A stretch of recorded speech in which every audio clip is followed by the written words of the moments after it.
Nah, ini contoh dari PNID ya. Ini yang mulai agak kompleks ya. Jadi ini tadi FT ya, tadi ini pipa ya, pipa ada ini ada orifice, ada control valve, kemudian ini ada isolation valve, kemudian ini ada heat exchanger kayaknya ya. Nah, ini si flow ini dibaca oleh si orifice. Nah, nilainya dikirim oleh flow transmitter ke, kalau kotak begini ada maksudnya, kotak bulat garis tengah nih ya. Ini di mana lokasinya? Kalau kita lihat ke ISA S5.1, ini adalah di control room ya. Jadi sinyal flow itu dikirim ke control room. Nah, kemudian dikombinasikan dengan temperatur heat exchanger, ada temperatur indication controller, ini bulat, kemudian ada kotak gitu ya. Ini ada maksudnya, kemudian dikirim, ini sinyalnya sinyal digital, ini sinyal sinyal instrumen ya, saya lupa ini. Nah, nanti diprogram oleh instrumen engineer, actionnya seperti apa valve ini ya. Jadi gitu. Nah, TY ini nanti kita lihat temperatur TY, kita tengok TY itu apa? TY itu adalah temperatur solenoid relay ya. Nah, itu. Jadi dia temperatur solenoid relay. Jadi ada relay di sini. Jadi relay itu mengirimkan sinyal ke valve ini untuk open atau close seberapa besar ya. Jadi ada logiknya di sini. Mengkombinasikan flow dengan temperatur ya di sini. Nah, nanti actionnya mau seperti apa di valve ini, open tak. Kalau misalnya temperatur di sini semakin tinggi di heat exchanger ini, oh ya buka flow lebih besar supaya dingin misalnya ya. Itu logiknya di sini. Itu kira-kira. Kemudian ada lagi kalau ini detail dari dari ini ya. Ada detailnya di sini.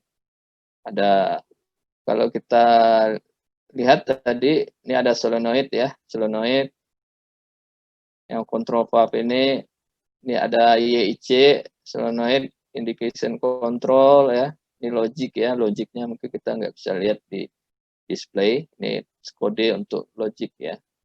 Kemudian dia akan ada positioner di sini, valve ini open atau high atau low ya. Tadi kan ZSH apa tadi? ZSH.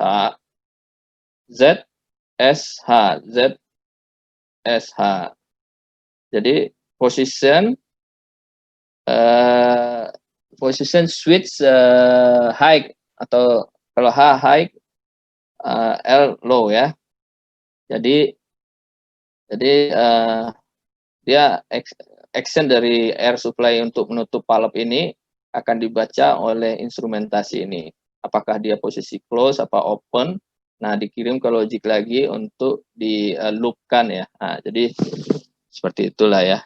Dari loop ini, logic ini kirim sinyal ke solenoid ini untuk melakukan action dari valve ini ya. Nah, seperti itu cara membacanya kira-kira. Ini ada air supply ya. Air supply ini sebagai resource untuk power menggerakkan kontrol ini. Solenoid hanya untuk ngirim sinyal relay saja ya. Kayak gitu. Kemudian contoh yang berikutnya, ini kita ada hanya 9 ya. Nah, jadi ini hampir sama ya.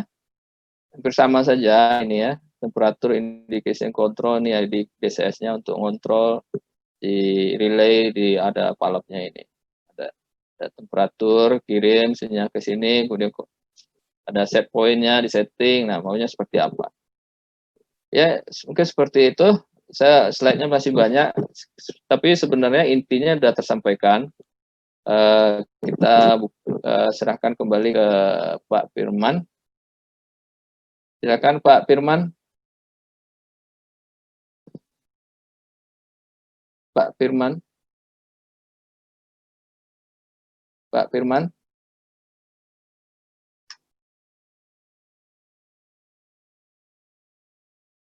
Pak Firman, monitor Pak Firman.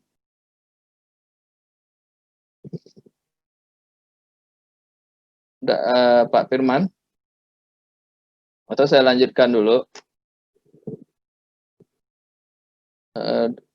Pak Firman. Lanjut dulu aja Pak, mungkin Pak Firmannya Lanjut lagi ya. minum dulu. Oke, kita lanjut ya. Nah, di dalam PNID itu, tadi contohnya sudah ya. PNID itu ini di dalam kontrolnya itu sinyalnya macam-macam, ada hardwire ya, yang ada juga pakai programming komputer ya. Ini ada warna-warna itu.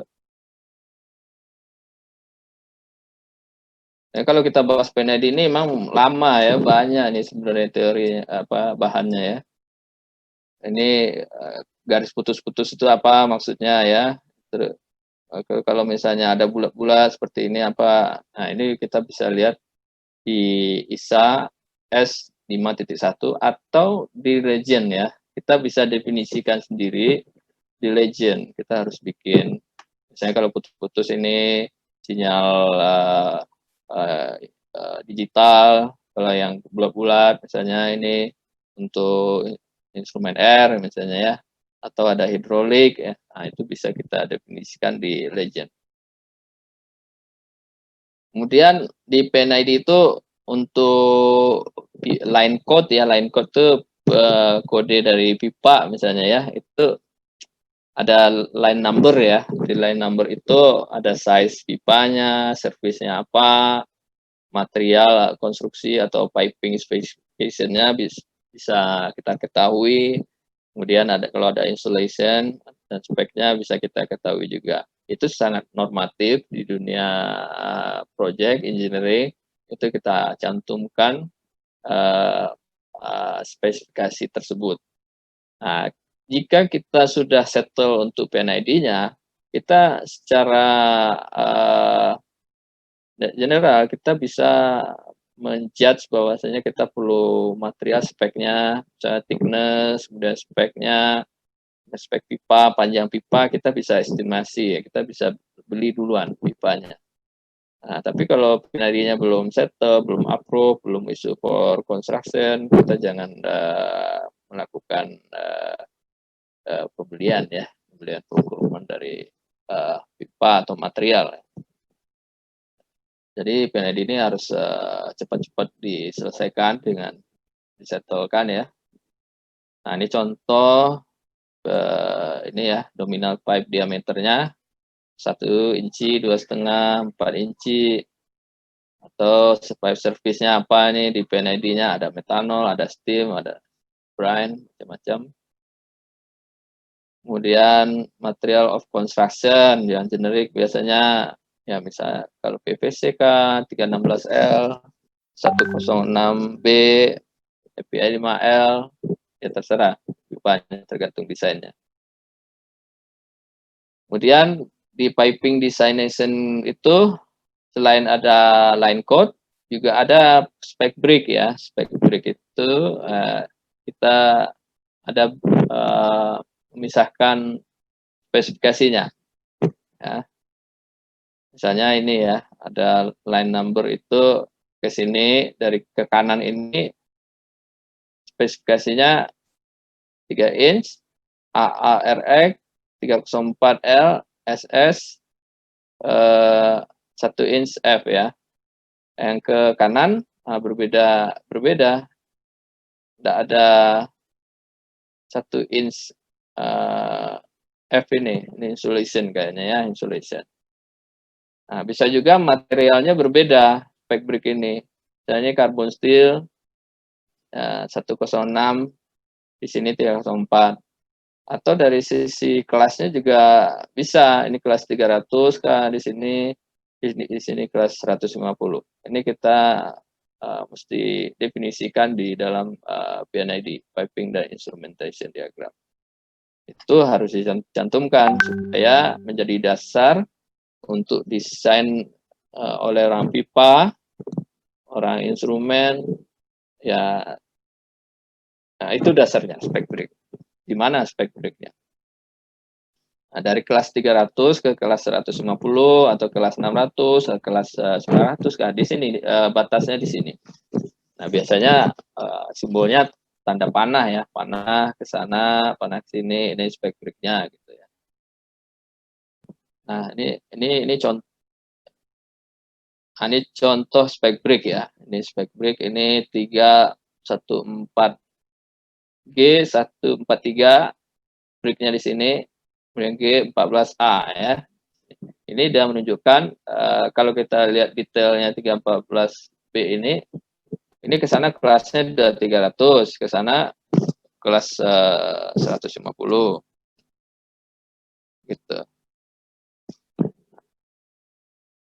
Terus apalagi ini catatan ya untuk PNID biasanya dibaca dari kiri ke kanan ya, dari atas ke bawah ya, itu sangat biasa. Kemudian nomor ininya equipmentnya di dalam PNID ya. Kemudian equipment number ya, itu harus ada menyambung dengan gambarnya, nyambung dengan PFD ya. Nah, ini contoh line number ya yang biasa yang di project dulu. Ini nomor lokasi ya, lokasi 2727 ini. LBA ini menunjukkan dia 2 pasa, 01 ini menunjukkan dia line-nya nomor 1. Nah, kemudian strip 3 inch, 3 inci pipanya. Kemudian D11 ini menunjukkan kelas dari pipanya, rating, piping spec ya. Ini kelasnya 300, nah D11 kita revisikan D300. Kalau yang A11 ke sana itu udah kelas 100, ini 600 kelasnya, ke sana 150. Kemudian H ini insulation ya. Nah, ini ada KKS number juga ya, KKS number ini semua ini harus ada KKS number ya. Ada alamatnya ya. Ini kayak PI lokal. Kemudian ini PI untuk dikontrol metodologiknya. Ya. Mungkin itu yang bisa saya sampaikan malam ini. Saya kembalikan ke Firman, monitor Firman. Pak Emil. Iya, silakan. Baiklah. Mungkin untuk sesi materi sudah cukup ya dari Pak Emil. Mungkin langsung saja Pak Emil masuk ke sesi tanya jawab. Ini sudah ada masuk 2 pertanyaan ya Pak Emil ya. Yang pertama itu dari Bapak Bagus Irawan Saputra. Pertanyaannya, selamat malam Pak, perkenalkan nama saya Bagus, asal Sulawesi. Sekarang bekerja di salah satu oil company sebagai electrical. Izin bertanya Pak, adakah saran buku atau PDF ya untuk belajar PNID basic? Saya belum ada basic untuk PNID. Terima kasih Pak. Ya, mungkin kalau buku saya terus terang tidak ada ya. Tidak, mungkin ada ya, tapi saya nggak pernah baca. Saya belajar dari banyak kok bahan-bahan di download di internet untuk memahami PNID, banyak sekali ya. Sebenarnya perlu dibaca adalah coba cari di internet PNID, terus biasanya simbol-simbolnya mengikuti aturan kode dan standar ISA S5.1. Nah, yang dicari adalah standarnya itu di-download ya, atau dibeli kalau ada uangnya beli, tapi kalau tidak ada uang ya pandai-pandai cari di internet untuk download atau minta teman standar tersebut. Ya, gitu kira-kira. Sangat banyak sekali. Siapa yang nanya tadi, Pak? Siapa? Silahkan diaktifkan. Mungkin bisa di-unmute Pak Bagus Irawan. Bisa sendiri ya, bisa sendiri unmute. Kalau ya silahkan bisa unmute sendiri. Iya. Assalamualaikum warahmatullahi wabarakatuh. Selamat malam Bapak Ibu sekalian. Waalaikumsalam. Selamat malam. Waalaikumsalam. Gini Mas, saya kan ini baru juga kerjakan di salah satu oil company. Nah, basicnya saya kan ini electrical, jadi pahamnya cuma ya fokus di electrical doang. Nah, kalau di oil company kan kemarin saya juga di brief kalau di oil company lebih banyak belajar juga proses flow diagram, PNID, kontrol dan Ya. instrumen. Jadi nggak selalunya harus belajar electrical aja gitu. Nah, untuk Betul. memulai itu yang saya bingung karena kemarin juga sempat kerja di salah satu EPC, emang electrical doang yang dikerja, nggak ada basic mechanical atau instrumen gitu. Makanya saya mau coba tanya apa sih yang tipsnya kalau mau belajar ini dari basic gitu. Ya. Terima kasih Mas. Bagus. Dari mana Pak? Dari mana? Saya ini dari Sulawesi Mas, alumni Sulawesi. Unhas. Oh, Unhas. Salam dari Sumatera Barat buat Iya Mas. teman-teman kita di Makassar. Iya. Angkatan berapa Pak Bagus? Saya angkatan 2014. 2014. Lulus di 2018 Mas. Ya, ini paham ya. Jurusan elektro ya. Iya, elektro. Ya, ini kalau Mas Bagus atau Daeng Bagus ya. Kalau mau belajar ya, coba cari standar S5 ISA S5.1. Baca itu. Ya, kan tabel-tabel tadi sudah tampilkan beberapa tabelnya itu yang sangat basic, harus dihafal ya, harus dihafal itu Daeng Bagus ya. Dihafal Iya, tabel Mas. itu ya kan. Supaya nanti kalau baca itu sudah baca gambar PND sudah, oh ini maksudnya sudah, harus hafal. Tuh. Jadi dari Oh iya, pengalaman Mas. saya mulai dari fase desain sampai operation maintenance, PNID itu wajib dipegang terus ya. Ke lapangan juga bawa PNID. Sekarang kan udah canggih pakai HP ya. Simpan itu PNID-nya di HP. Jadi kalau ada masalah di lapangan kita udah tahu, oh ini barangnya ini, KKS nomor sekian ini. Udah tahu alamatnya. Nanti kita untuk troubleshooting-nya juga lebih gampang ya. Lebih gampang. Jadi Oh harus iya, Mas. dihafal yang bagus ya. Download Iya, itu Mas. standar ISA itu, ISA S5.1, dan juga cari buku-buku PNID di internet. Nanti kalau saya share private lah ya, atau di Telegram nanti saya share bisa untuk Iya, buku. iya, Mas. Cuma kita itu buku orang, jadi saya agak takut juga mau share ke grup. Jadi kalau bisa ke personal aja, LinkedIn aja atau di private aja boleh. Oh iya, Ya, oke Mas. Baik, makasih Mas. sama-sama. Baik, Pak Bagus, itu apa? Ada judul buku yang dikirim Bapak Durain Siregar ya. Jadi Bapak Durain ini basic beliau teknik kimia ya. Jadi ada buku itu rekomendasi dari beliau. Mungkin bisa dicek di kolom chat Bapak Bagus. Nanti bisa dicari di internet. Baiklah, Pak. Selanjutnya itu ada pertanyaan dari Bapak Iswahyudi ya, Pak Emil ya. Baiklah, Ya. kan nama saya Pak Iswahyudi. Nama beliau Pak Iswahyudi, angkatan teknik mesin angkatan 2014, teknik mesin Unan.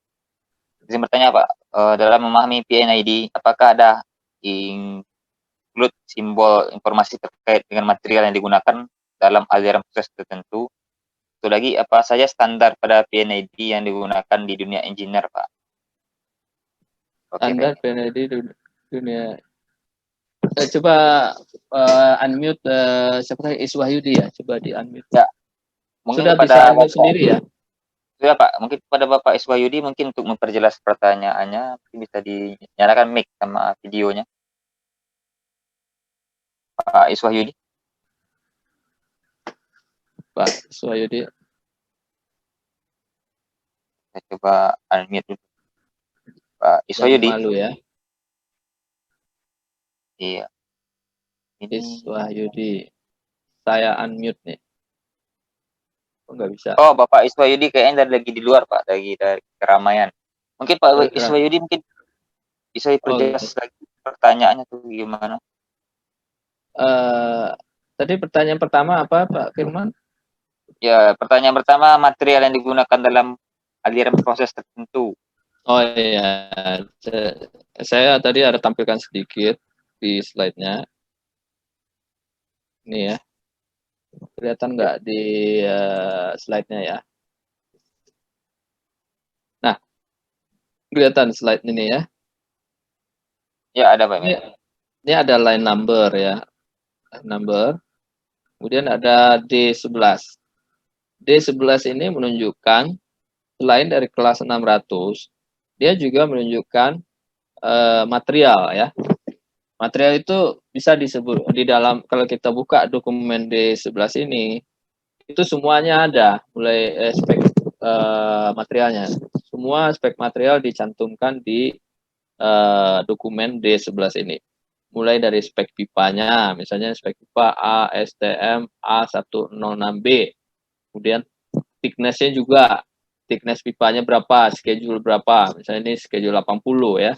Seingat saya ini D11 ini schedule 80. Diameternya tadi ini 3 inci. Kalau ini 3 inci, kalau ini 14 inci. Schedule 80, diameter 14. Kemudian materialnya ASTM A106B. Kemudian fittingnya juga ya, flanges-nya, flanges kelas 600, valve-nya kelas 600 ya. Kemudian kalau ada elbow eldolet, tredolet, nah itu harus kelasnya sesuai dengan kelas 600 ya. Nah, itu semuanya ada informasi detail di dalam D11 ini, di spec brick ini, spec brick ya, atau di line number ini. Jadi kita harus memahami, mencari di mana spec brick ini. Ini kalau dari sini spec brick ini ke kiri, itu materialnya ikutin yang D11 saja semua ya. Tapi kalau yang ke kanan, materialnya A11S ini semua ya. Mungkin ini udah jelas ini, kelas 150 yang ke kanan. Flanges-nya kelas 150. Kemudian pipa schedule-nya juga lebih tipis, schedule 40. Saya harus, kalau ini kita harus buka dokumennya, tapi ini dokumen confidential, saya nggak bisa buka. Tetapi gambarannya seperti itu. A11 ya, speknya ke sana, ngikuti lebih rendah speknya ya. Gitu kira-kira. Kemudian kalau standarnya untuk drawing PNAD ya seperti yang saya sampaikan tadi, standarnya ikutin ISA S5.1. Tuh, cara penomorannya ya. Ini kalau FCP itu apa, flow control valve, kemudian kalau PI itu apa, kotak-kotak gini apa, maksudnya itu ngikutin standar ISA S5.1. Gitu kira-kira Pak Iswahyudi. Menjawab tidak? Ya, karena dia lagi ini Ya, lanjut. mungkin lanjut ke pertanyaan keduanya itu Pak Emil. Ya. Ya, apa ya, standar, mungkin standar pada PNID, maksudnya standar Ya, apa ya? tadi yang standarnya yang ISA S 5.1 kalau saya buka di Google ya. Ya. Google ya. Google ISA S5.1 ya.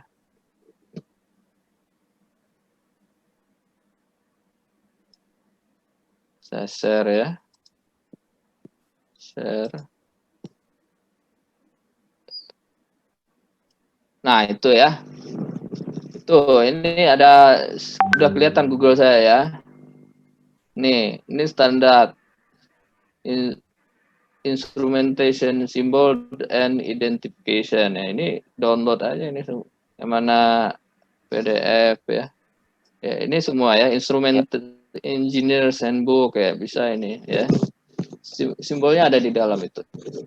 Nah, kalau mau ada duit beli ini yang ISA ORG ini. Ya kalau mau gratisan coba cari cari-cari ya standarnya. Itu kira-kira Pak Firman. Oke Pak Emil. Ya. Gimana Pak Iswahyudi? Dia sudah terjawab belum? Oh, masih ada pertanyaan di bawahnya. Standar itu sama untuk semua PNID Pak Emil. Standar itu harusnya sama. Tapi kalau tidak ada, kalau kita mau bikin simbol yang baru, itu harus didefinisikan di legend ya. Kita harus definisikan dulu di awal. Ada satu lembar drawing yang fungsinya untuk membuat semua simbol. Kalau yang tidak standar, tapi juga umumnya semua itu dicantumkan di legend. Semua dicantumkan garis putus-putus itu apa. Kalau garis putus-putus ada bulat-bulat itu apa, itu didefinisikan di legend ya, ada legend. Kamusnya lah ya. Coba kalau saya search lagi legend PNID ya.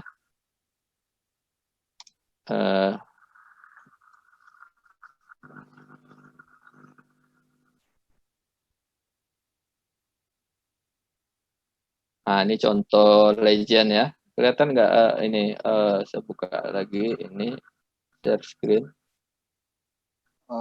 Belum. Ah, ini ya. Ini contoh legend tuh. Ini ya. Ya.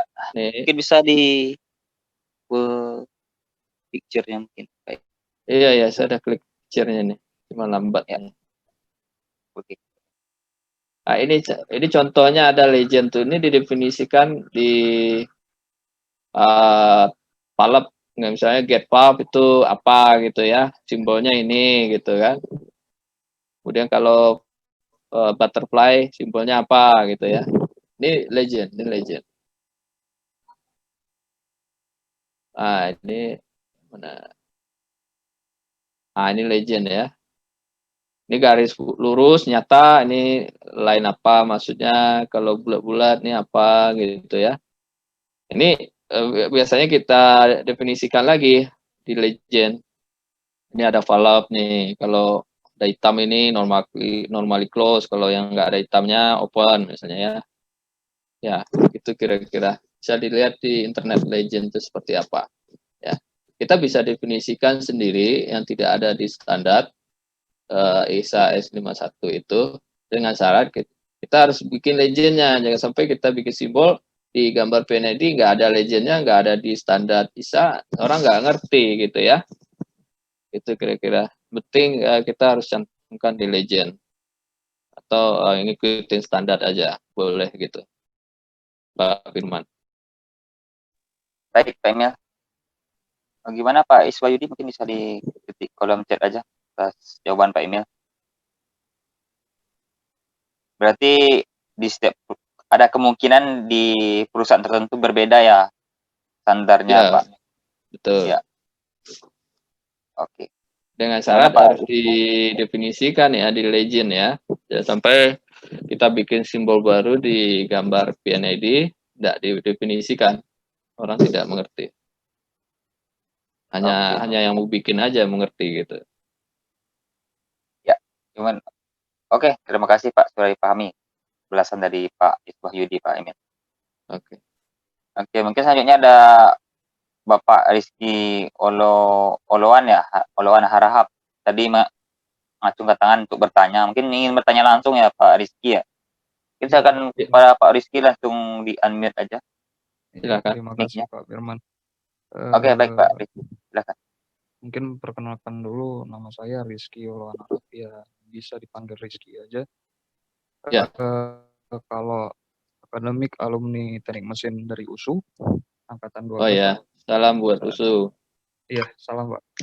Jadi saya sampai sekarang udah bekerja di perusahaan oleochemical. Jadi kan base prosesnya itu hampir sama dengan petrokimia lah, kira-kira Pak ya. Sama seperti yang gambar Bapak tunjukkan tadi, distillation volume ya Pak ya, distillation proses. Nah, tadi pertanyaannya hampir sama sih Pak. Saya ingin tahu standar-standarnya, standar-standar untuk penggambaran PNID. Nah, Tadi Bapak jawab di ISA S berapa tadi Pak? S5.1 ya? 5.1 ya. Iya Pak. Mungkin ini sharing juga Pak. Saya tadinya mau penasaran, cuma setelah saya lihat tadi Bapak buka di Google juga, itu ternyata dari ANSI ya Pak ya, untuk required ke ISA S.51. Nah, kebetulan saya pernah gambar langsung. Ada 3 jenis malah di tempat saya itu PNID dengan berbeda-beda simbol, Pak. Nah, mungkin kalau saya bisa sharing, saya bisa simpulkan juga pertanyaan sebelumnya, tadi ANSI kebetulan plan yang lama kita itu dari, standar JIS Jepang. Jadi banyak perbedaannya, Pak. Mungkin saya tadi mau nanya, tapi mungkin saya cari lagi lah, karena Bapak bilang dari ISA kan. Terus ini Pak, saya pengen tahu, biasa gambar PNID ini pakai software mana ya yang paling, enak? Karena saya, biasanya pakai AutoCAD, Pak. AutoCAD kan agak sulit, Pak. Kita narik garis, kita bikin keterangan, kan sulit. Mungkin ada software yang lebih enak gambarnya, Pak, gitu, Pak. Nah, kemudian pertanyaan saya selanjutnya itu, hubungannya ke isometric drawing. Nah, biasanya sekomplit itukah di isometric drawing, sebagaimana yang di PNID? Karena kalau di isometric drawing kan kita bisa lihat elevasinya berapa, kemudian panjang pipanya berapa, letaknya, tata letak equipment-nya itu di mana, seperti itu, Pak. Mungkin itu dulu, Pak, pertanyaan saya, Pak. Iya ya, makasih Pak Rizky ya, Pak Rizky Poluan Harahap ya dari USU. Ya, kalau untuk standar itu ya bisa macam-macam ya, tergantung bisa Jepang, bisa Cina ya, ada juga Cina, ada. Tapi yang famous itu yang umum dipakai adalah yang standar ISA itu yang paling banyak dipakai. Ya, kalau selama itu didefinisikan kita ya, tadi kembali ke fungsi dari drawing itu ya. Drawing itu kan fungsi untuk alat komunikasi ya, alat Ya, Pak, komunikasi. Jadi yang baca sama yang bikin itu kan harus sama-sama pemahamannya. Ya pakai standar apa ini kan. Terus kalau pun tak ada di standar, kita harus definisikan di legend ya, legend. Jadi kita bisa ngerti.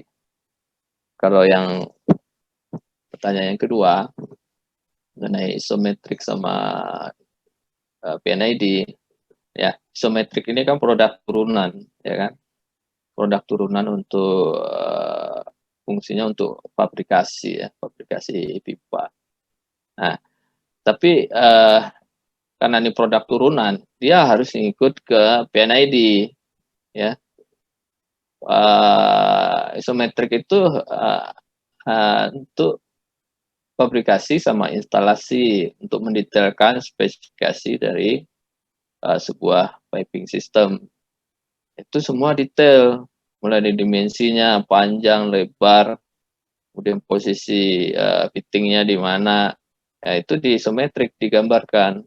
Tapi kalau yang di PNID dia nggak menggambarkan posisi, tidak menggambarkan dimensi, tidak menggambarkan apa lagi ya, dia nggak bisa dipakai untuk fabrikasi. Kalau yang difungsikan untuk fabrikasi adalah isometrik, ya. Oh ya, pertanyaan yang pertama untuk menggambar PNID ya. Untuk menggambar PNID Iya, ya Pak, kalau benar, saya Pak. biasa pakai AutoCAD aja. Dan kalau yang untuk software apa saya nggak tahu tuh, nggak pernah saya pakai AutoCAD aja. Oke, AutoCAD. ini mungkin ada di chat juga sih, Pak.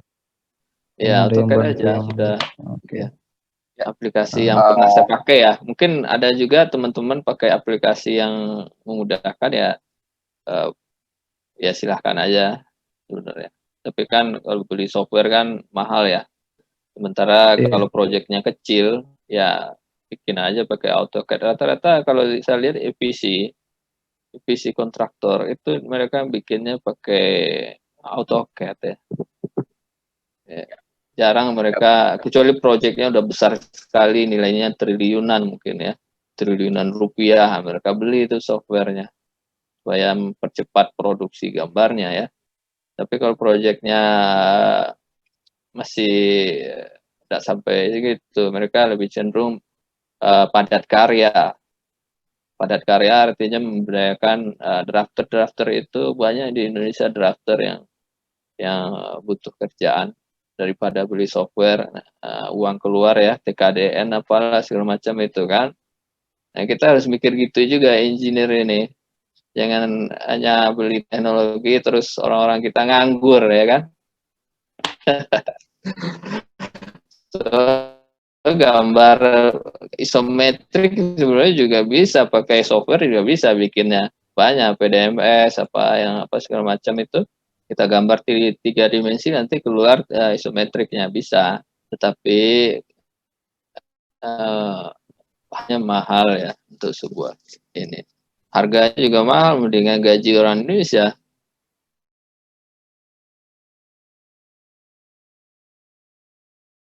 Ya, jadi mereka bisa regulasi juga. Regulasi itu ada di Indonesia ini, proyek-proyek itu TKDN-nya berapa persen gitu kan. Ada 40% atau berapa persen regulasi pemerintah. Regulasi TKDN itu bukan hanya material saja, tapi juga untuk manpower ya. Manpower untuk engineer, untuk drafter, untuk orang konstruksi juga diatur oleh pemerintah. Untuk melindungi ini ekonomi kita juga gitu. Kira-kira Pak Rizky.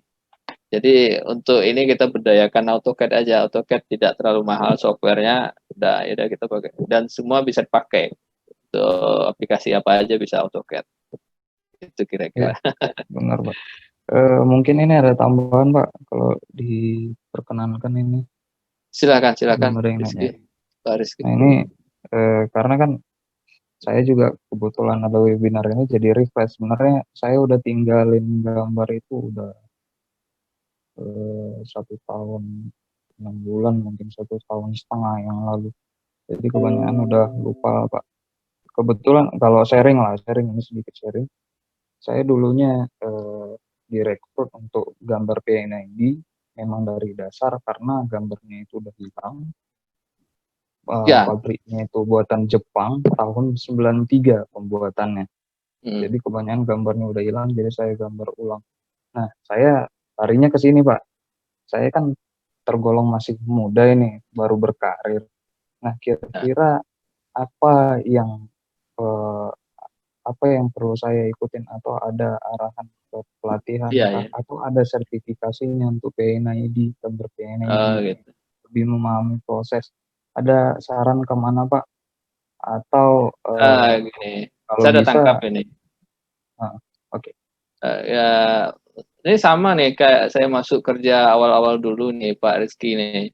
Saya tuh awal kerja tuh direkrut untuk menggambar PNID existing plan untuk keperluan waktu itu safety assessment dari sama, Pak. Persis. untuk dulu Pertamina ya. Pertamina dokumentasinya, mohon maaf perlu jadi dibikin PNID-nya untuk hazard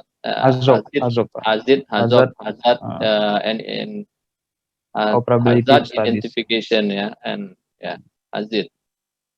Kalau nggak ada gambar PNID, mereka tidak bisa melakukan namanya hazard, bahaya apa aja yang mungkin terjadi dalam sebuah plan, ya kan? Makanya kita perlu bikin gambar, pergi ke lapangan, cek satu persatu apa saja. Nah, untuk saran saya, karena saya sudah menjalani juga apa yang Pak Rizky jalani sekarang, ya perdalamlah ilmu piping ya, karena basicnya adalah mechanical, banyak belajar. Kalau engineer itu harus banyak belajar ya. Kalau sertifikasi itu biasanya untuk inspektor, QC gitu kan. Kalau sertifikasi ikuti sertifikasi, kalau engineer itu sertifikasinya PI aja lah, PI atau apa. Kalau saya ya, yang saya jalani PII aja, Persatuan Insinyur Indonesia Madya sekarang kan. CNN itu ya pengaruh juga sih ya. Tapi kalau mau ke inspeksi, dunia inspeksi ya sertifikasi di bidang piping inspektor misalnya kan, sertifikasi FBI 510 kalau nggak salah itu ya. Kalau mau jadi inspektor. Tapi kalau mau ke engineering, mau tahu kenapa sih orang pakai flange 150 ya. Nah, kan itu ada hitung-hitungannya. Flanges-nya kenapa nih? Flanges 150 ini well dolet-nya kenapa nih pakai kelas 800 misalnya kan atau 900 ya. Itu mungkin di lapangan susah menjustifikasi ya, tebal pipa ya, kecuali kita lihat gambar. Nah, kalau tetapi kita harus kepo nih, selalu kepo nih, kenapa, ini apa nih, pipa nih speknya apa ya, FPI 5L kah, atau ASTM A106B, atau kenapa dia pakai stainless steel di pipa ini ya, kenapa nggak carbon steel aja gitu kan, ya harus cari tahu terus. Kalau tapi kalau Pak Rizky sekarang sudah mulai menggambar-gambar, kalau saran saya sih udah ke engineering aja larinya, jangan ke inspeksi ya. Tapi ya saya nggak tahu passionnya Pak Rizky ya kemana, mau inspeksi atau ke engineering. Kalau engineering tak jalani terus ya, terus pipa tuh macam-macam, terus nanti harus tahu desainnya pipa itu kayak apa, ikut kursus-kursus aja, nambah-nambah knowledge, sertifikat-sertifikat kursus, misalnya kayak PDMS, kalau ada training PDMS ikut aja gitu. Kalau ada, mungkin sekarang susah ya cari training PDMS. Ya, Atau pipe PDMS juga stress mahal, Pak. analysis. Iya, pipe stress analysis. Kenapa nih pipanya belok-belok nih, supportnya kok macam ini ya? Seperti ini. Kenapa orang milih support kayak gini ya kan? Sliding, ada guide, ada stopper. Nah, itu ilmunya di stress analysis. Nah, tapi kalau entry level ya harus mengetahui material lah, material metal, pengenalan material piping flange 150, ada flat face, ada raised face, ada ring type, ring joint, ada yang jointnya itu tipenya ada butt well, ada socket well, ada treadle, ada macam-macam ya. Tuh banyak-banyak aja baca gambar. Ya kepo-kepo aja terus gambar-gambar itu, jadi ya bisa otomatis bisa, kalau bisa nanti. Kalau saya dulu mulai dari PNID, kemudian saya ambil kursus pipe stress analysis CESAR dulu kan, terus saya ikut juga PDMS, desain PDMS ya. Saya nice to know aja. Kalau kita engineers kan bukan untuk menggambar PDMS, bukan untuk draw. Pada dasarnya kalau udah pengalaman, kita nggak disuruh gambar, tapi yang gambar itu adalah drafter nanti kan. Tapi untuk entry ya kita harus jalani itu semua supaya kita dapat sense-nya sebagai engineer itu dari bawah gitu, Pak Rizky. Ya, terima kasih, Pak. Sangat membantu, terima kasih, Pak. Ya. Oke, Pak. Mungkin ada tambahan dari saya. Pak Rizky, mungkin untuk fitur AutoCAD itu ada banyak ya. Ada AutoCAD 3D Plan, ada AutoCAD Electrical, AutoCAD Mechanical. Mungkin bisa, ataupun AutoCAD PNID ada kalau nggak salah. Saya pernah lihat itu dari Iya, fitur AutoCAD ada yang ada di website-nya ya. PNID Itu AutoCAD, ya benar. iya, untuk mempermudah desain. Iya, terima kasih Pak Firman. Ya, mungkin itu ada juga link di share sama Pak Durain ya. Karena Pak Durain juga pengalaman itu di bagian bidang PNID ya. Iya, Bisa dilihat di kolom chat atau nanti kita share juga di grup Telegram nantinya. Ya gimana Pak Rizky? Cukup dengan Ya, terima kasih Pak. Cukup. Oke, Pak Rizky. Baik, mungkin lanjut pertanyaan keempat ini Pak Emil, tapi agak melenceng dari PNID. Tapi pertanyaan dari Bapak Randi Arifia, Pak Emil, gimana caranya ambil gelar ini? Karena gelar Pak Emil ini IPM sama ASEAN Eng. Nah, Firman juga penasaran nih Pak Emil, gimana cara ambilnya Pak Emil? Oh iya, boleh. Apakah ada syarat pekerjaan sekian tahun ataupun ada skill tertentu atau gimana Pak? Ya. Oh, baik. Pak siapa tadi? Pak Randi ya? Iya. Pak Randi. Oh, untuk gelar ini ya ini saya ambil dari PII ya. Kita ikutin aja PII. Karena lambat laun dunia ini kan makin efisien ya. Makin efisien, makin efektif ya. Jadi untuk mendapatkan efisien dan efektif itu orang-orang kita harus mensertifikasi diri kita sebuah lembaga yang dipercaya ya. Jadi kalau kita punya kompetensi, misalnya kita punya kompetensi desain apa semacam desain pipa, desain equipment, PNID ya, kita punya kompetensi itu, tetapi orang tidak mengenal, tidak tahu bahwasanya kita bisa. Artinya kita harus mensertifikasi diri kita bahwasanya level kita tuh sudah, misalnya udah, oh ini udah Madya, udah IPU atau masih PP Pratama, ya itu harus kita ikuti. Itu banyak program-program dari PII untuk mensertifikasi diri kita menjadi insinyur ya. Nah, untuk menjadi insinyur itu ada form yang mesti diisi, kemudian ada namanya classroom-nya. Classroom-nya intinya kebanyakan kode etik ya, kode etik. Kita belajar kode etik ya sebagai insinyur, kemudian hukum ya, kemudian awareness-nya, meningkatkan awareness kita untuk continuous learning. Makanya ethos energy itu continuous learning. Ini slogannya, ethos energy continuous learning. Kita harus melapor ke PII setiap tahun apa aja yang sudah kita pelajari. Kita self improvement. Apply ke PII, masukkan semua CV kita, paklaring kita, eviden apa yang sudah kita lakukan.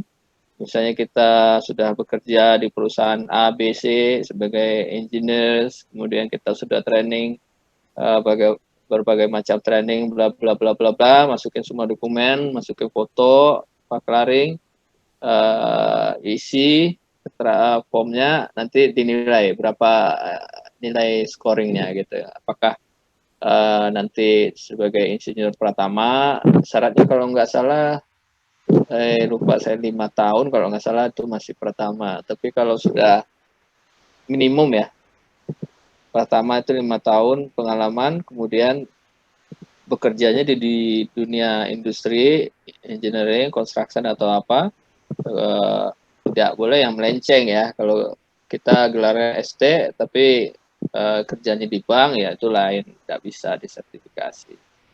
Atau bekerja sebagai sales yang tidak berhubungan dengan teknik ya tidak bisa disertifikasi.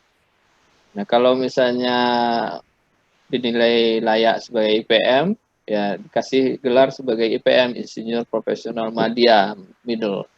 Kalau masih skornya belum tercapai, IPP, Insinyur Profesional Pratama. Nah, untuk mendapatkan ASEAN Eng kita harus ikut lokakaryanya di regional ASEAN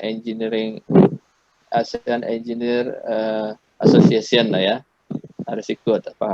Kapan acaranya di Indonesia ikutin, atau kalau mau ke luar negeri ke next time-nya entah di mana, saya kurang kopi juga sekarang, apa di Filipina atau di Vietnam, kita harus datang ke sana untuk mendapatkan untuk ikut lokakaryanya, kemudian sertifikasi untuk jadi ASEAN Engineer. Jadi kita bisa bekerja di Malaysia, Vietnam, Singapura gitu ya, kalau kita sudah punya terregistrasi sebagai ASEAN Engineer. Tapi syaratnya kita harus IPM minimal, Insinyur Profesional Madya. Untuk Insinyur Profesional Pratama itu belum bisa mendapatkan ASEAN Engineer. Saya kira gitu. Oke Pak Emil. Gimana Pak Randy atas jawabannya? Apakah masih ada pertanyaan Pak Randy? Pak Randy? Oke Pak, terima kasih. Nah, itu jawaban dari Pak Randy, Pak Emil. Ya. Ya mungkin sudah apakah jika ada masih pertanyaan dari Bapak-bapak semua, waktu kita masih ada sekitar 20 menit lah ya, 10 menit, Ya. 15 menit untuk bertanya. Mungkin ada Bapak-bapak, Ibu yang masih punya pertanyaan, silakan drop di kolom chat. Kita tunggu beberapa menit lagi. Kalau tidak ada, kita sudahi aja Pak Emil, karena besok Ya. juga, saya ingat besok teman-teman, Bapak-bapak, Ibu semua juga ada yang bekerja besoknya ya. Ya, cukup materinya saya kira sudah komplit. Nanti saya share ke Telegram lah ya, supaya tidak memberatkan memori WhatsApp. Silakan join di Telegram, share juga ke teman-teman, tidak ada masalah. Kita welcome. Mungkin dari info juga kepada Bapak Ibu-ibu yang punya referensi ataupun materi ataupun tambahan dari sharing kita pada malam hari ini, direkomendasikan untuk share di Telegram, karena untuk memudahkan teman-teman semua yang belum join juga bisa akses, ataupun yang sudah join bisa buka kembali. Jadi tidak memberatkan HP-nya, ataupun jika tidak terdownload dalam waktu sebulan masih bisa diakses kalau Telegram ya, tapi kalau sudah WhatsApp sudah tidak bisa diakses lagi. Kemudian Pak Emil, ini ada yang bertanya juga di personal kepada admin ya. Apakah bisa di-share ya rekaman pada malam hari ini Pak Emil? Apakah ada yang terkait dengan copyright atau rahasia perusahaan? Ya, kalau share ini video ini agak apa namanya? Kita bukannya tidak mau ya share video rekaman, cuma ada pertimbangan lain mungkin yang perlu diedit gitu kan. Kita butuh waktu, manpower untuk mengeditnya. Oh iya. Belum, kita kan sebenarnya kan sharing ini untuk saya nggak yakin juga teman-teman akan nonton dari awal sampai akhir ya. Ya, saya kadang apa namanya, lebih baik kita live aja, gitu. Kita live, kita ini lebih mengena biasanya. Ya, mungkin juga untuk rekaman mungkin juga susah di share ya, karena ada juga kadang-kadang beberapa logo perusahaan ataupun hak cipta seseorang ini ya. Ya, sebenarnya tidak ini, ya sebenarnya kita sudah ini ya, sudah materi kita slide nanti kita share di Telegram, tapi untuk video untuk sementara untuk mengeditnya kita perlu waktu gitu ya untuk edit video, jadi perlu kita share. Kadang-kadang ada yang salah ucap ya kan, kita menyinggung nama tadi saya sebutkan kayak Pertamina kan sebenarnya itu kode etik itu tidak boleh saya sebutkan ya, itu mesti diedit gitu. Itu kira-kira karena di banyak kejadian kalau kita sebut branded itu si personalnya pemateri atau si lembaga etos energi ini bisa kena sue ya, kena dituntut gitu kan. Jadi kita perlu hati-hati gitu. Bukannya kita tidak mau ya, kita perlu edit dulu. Untuk mengedit itu kita perlu waktu gitu, kira-kira. Mungkin ini ada tambahan dari Pak Durain ya. Gimana Pak Durain? Karena mic-nya dinyalain. Halo Pak Durain. Halo Pak Durain. Bisa dengar saya nggak? Ya bisa Pak. Pak. Ya, bisa Pak. Oh iya, terima kasih. Ya. Jadi saya setuju dengan tadi Pak Emil udah banyak nyinggung ya untuk kita semua untuk terus belajar ya. Ya. Termasuk juga untuk sertifikasi insinyur profesional itu adalah amanat undang-undang bagi yang sudah tamat dan sudah praktek insinyurnya, itu implementasinya hukum. Kalau kita tidak seperti dokter ya, dia izin praktek kan ada ya, dia setelah tamat dokter kemudian dia berpraktek sebagai seorang dokter harus ada izin praktek. Sekarang karena tamatnya itu orang tidak insinyur tapi sarjana teknik, harus kuliah dulu, atau ngambil yang disebut dengan program profesi insinyur. Ada setidaknya kalau saya tidak salah, tidak semua perguruan tinggi punya itu, yang sudah ditetapkan perguruan tinggi mana saja yang bisa memberikan program profesi insinyur. Setelah itu, tadi Pak Emil sudah menyampaikan, apply lah menjadi insinyur profesional ke PII.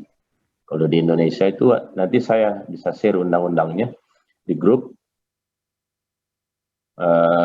Kita nanti kalau ada apa-apa, implikasi hukumnya, misalnya ada kecelakaan karena hasil karya kita, atau kita mempraktekkan yang dimana kita tidak ada izin, kemudian terjadi di sana fatality, misalnya terjadi pencemaran, terjadi kecelakaan, dan seterusnya, itu kita bisa kena implikasi hukum karena kita berpraktek sebagai seorang insinyur namun tidak mempunyai sertifikasi. Ya, Pak. Kalau itu untuk di Indonesia. Nah, itu tadi macam-macamnya sudah, IPP, IPM, IPU ya, tergantung scoring. Saya kira itu tambahannya.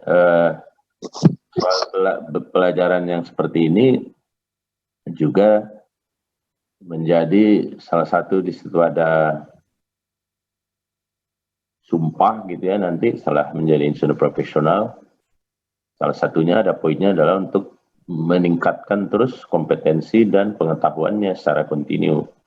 Jadi makanya sejak ada etos ini, kemudian saya di-invite lewat link, saya masuk, kemudian ini adalah bagian dari tanggung jawab kita sebenarnya sebagai seorang insinyur, apalagi udah ada wadahnya yang mau membuat ini, makanya saya sebutkan ini adalah orang yang paham tentang masa depan.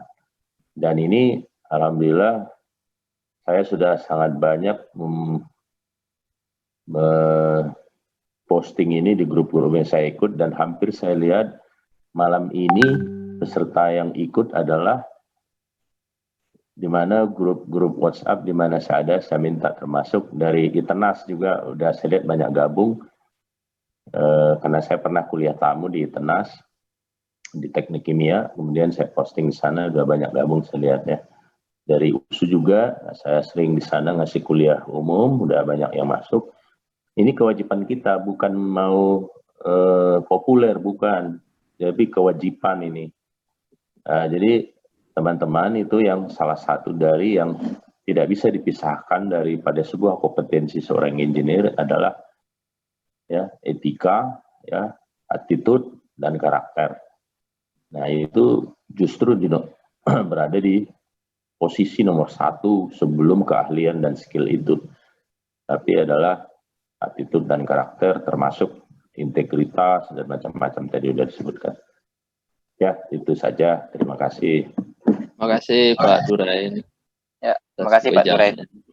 Jadi teman-teman yang ikut Ethos Energy ini saya imbau untuk bisa mensertifikasi dirinya sebagai insinyur supaya kita bisa implikasi hukum tadi. Kita berpraktek insinyur, tetapi kita harus comply dengan hukum, ya, jangan sampai ada implikasi hukum terhadap kita ya. Mungkin itu saja Firman malam ini. Kalau nggak ada pertanyaan lagi, kita sudahi aja. Ya, Pak, kayaknya sudah tidak ada pertanyaan lagi Pak Emil yang masuk ini. Mungkin bisa kita tutup ya Pak Emil ya? Ya. Oke, baiklah, terima kasih kepada Pak Emil yang telah memberikan materinya pada malam hari ini. Cukup sangat bermanfaat ya bagi kita, saya sendiri maupun saya sendiri, untuk refresh lagi ingatan tentang PNID drawing. Kemudian terima kasih juga kepada Bapak Durain yang telah memberikan wejangannya tambahannya ya kepada kita semua, dan kepada teman-teman juga yang telah bertanya sehingga dapat juga tambahan dari teman-teman juga. Kemudian untuk terima kasih juga kepada teman-teman yang telah hadir pada malam hari ini, yang telah mengikuti webinar kita dari awal sampai akhir. Dan terima kasih juga kepada teman-teman admin ataupun panitia dari Ethos Energi yang telah memfasilitasi acara sharing kita pada malam hari ini. Semoga menjadi amal jariah bagi teman-teman Ethos Energi dan pada pemateri tentunya. Baiklah, kita tunggu acara session sharing kita pada kesempatan berikutnya. Nantinya akan ada beberapa sharing lagi di minggu-minggu berikutnya. Silahkan dicek di grup Ethos Energi baik di WhatsApp, LinkedIn tentunya, dan Telegram juga ada. Silahkan dicek di yang telah ada di flyer-flyer yang kita sebarkan. Kemudian Ethos Energi juga membuka kesempatan kepada bapak-bapak, ibu-ibu yang punya pengalaman yang bisa di-share kepada teman-teman semua, ataupun pada bapak-bapak semua yang punya ilmu tambahan kepada teman-teman semua, bisa kami bantu untuk memfasilitasi webinarnya. Jadi Ethos Energi Ketua ini akan membantu untuk memfasilitasi webinar yang akan bapak-bapak ibu-ibu adakan.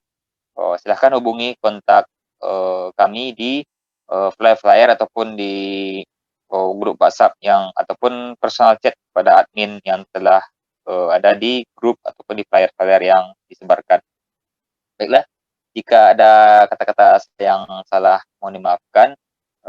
Tetap jaga kesehatan dan semangat dari teman-teman bapak-bapak ibu-ibu semua, walaupun kita masih dalam pandemi corona ya, kita tetap semangat, karena jika kita tidak semangat ataupun tidak menjaga kesehatan, kita yang kalah dengan keadaan. Sesuai dengan Assalamualaikum warahmatullahi wabarakatuh. Ya, selamat malam semua.